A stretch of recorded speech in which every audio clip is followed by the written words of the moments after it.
Vas-y. T'as fini Alors aujourd'hui, Olivier va nous parler des réserves en glycogène. Réserve énergétique du corps humain. Très bien. Donc je montre un peu le repas, tout ce qu'on a bouffé. Voilà. Vas-y. Je montre ça. Trois réserves. Les réserves, je dirais, les réserves lipidiques.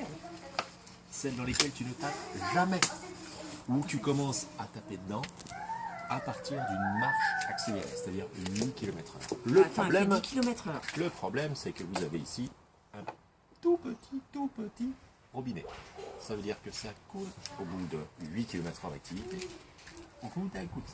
Espérer taper là-dedans, c'est même pas y penser. Deuxième réserve, la réserve en glycogène. Le glycogène, c'est la source principale lors de ton effort. C'est du sucre. D'accord ? Principe, il te faut que cette réserve soit maximale le plus longtemps possible. Quand tu fais un effort, c'est celle-ci qui s'épuise. Le problème, c'est qu'elle s'épuise en 45 minutes. Donc, avant, espérer l'alimenter, c'est pas bon parce que tu alimentes tes liquides. Surtout si tu prends du mauvais sucre. Pendant l'effort, par contre, tu peux manger n'importe quelle espèce de barre énergétique. Ça va taper là-dedans. Okay. Une fois que ça c'est fini, paf, là tu commences à bouffer pour récompenser. Okay. Troisième réserve, la créatine phosphate.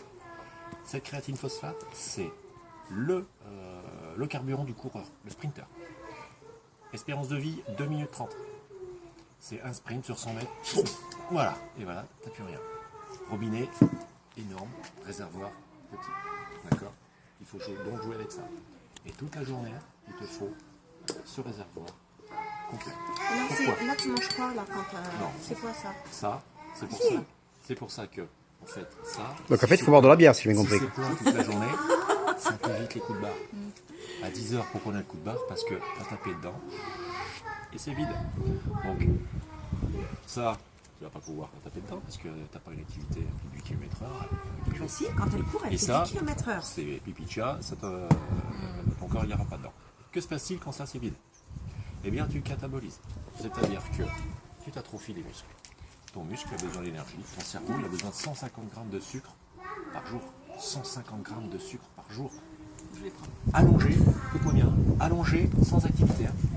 C'est énorme, hein. C'est le principal consommateur de glycogène.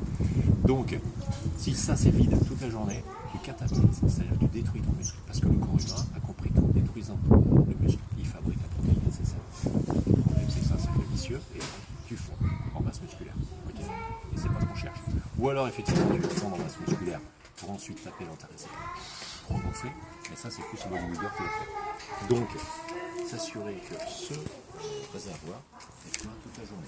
Il ne s'agit pas de manger des merdes, hein, parce que si tu manges des merdes, tu alimentes ça. Alors, Si tu manges des merdes, tu alimentes ça.